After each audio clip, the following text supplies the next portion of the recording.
So the person had to wear for 3 days this actigraphy at every moment I mentioned. So from week 1 to 3rd of the first cycle and the fourth cycle of chemotherapy. And it's very interesting what we were able to observe. First of all, we observed at the basic level before chemotherapy, people had a sleep-wake activity that was quite regular. We could see that people in what had a pretty constant hour falling asleep at night and waking up in the morning. We saw also that there's very little movement in the morning. I would have liked to show you more specifically. It's the first 3 lines at the top. You can see that there's very little movement during the night, which shows very well that the person has a good sleep. And we see also that there's a lot of movement during the day, so there's a good difference between night and day, and that's what we're looking for. We really want to have a clear distinction between the level of movement in the morning and at night. If there were very little difference, so that means that we're as active in the day as in the night, and that's a really bad indicator on sleep quality. What we notice is when chemotherapy starts, it changes. What we observe is that the times of going to bed and waking up are much less constant, and especially during the week that the person is receiving the chemotherapy treatment. We also observe that there are periods, a lot more movement periods during the night, and also, which means that they're awake during the night. And we also see that there are more periods of resting during the day.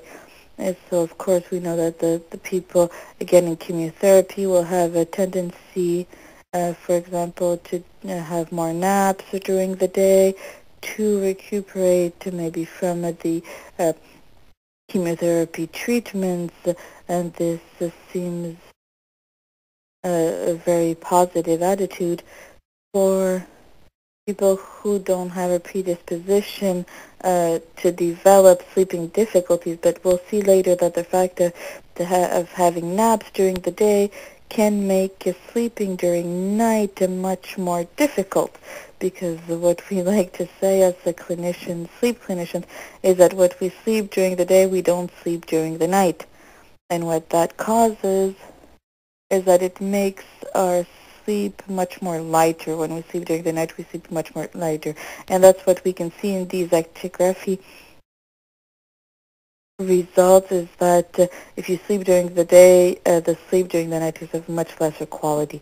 Now we'll look at the reasons explaining why insomnia is so common in cancer patients. In the article I mentioned earlier that we published in 2001, we had presented different hypotheses to explain why insomnia is so common in cancer patients.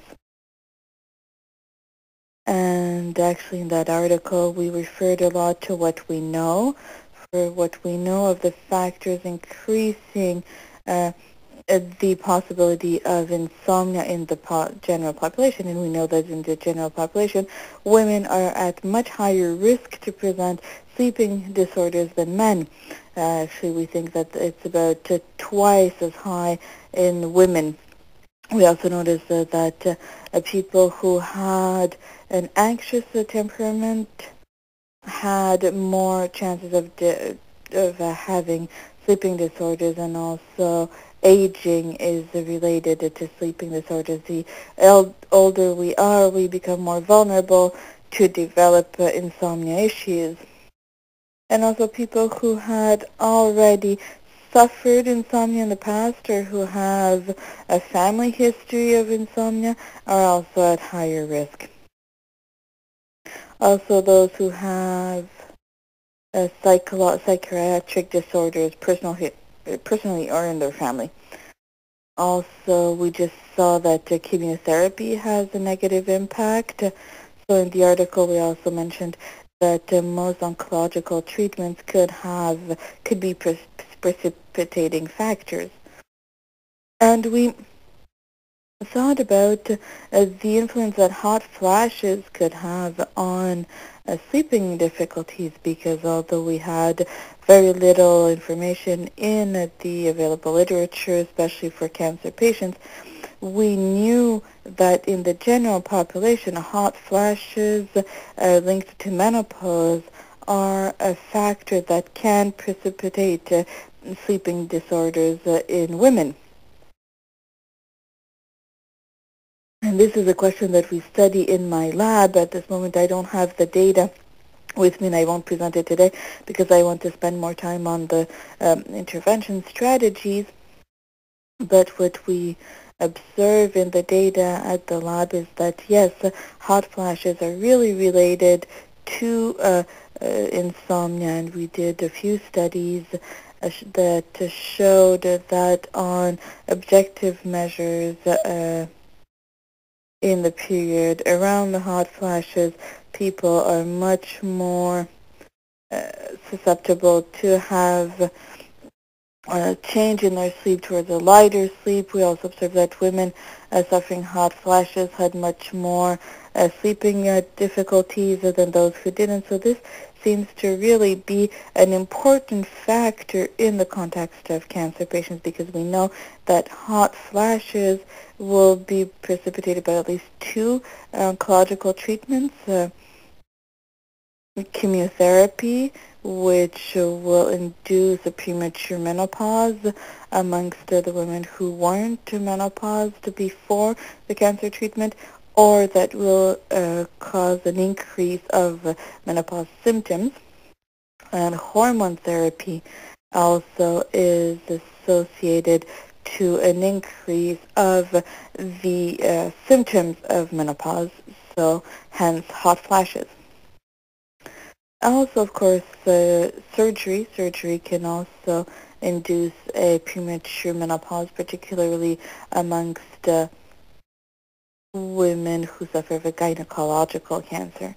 And we also had mentioned that hospitalization could play a role. So these were the hypotheses that we had established in 2001.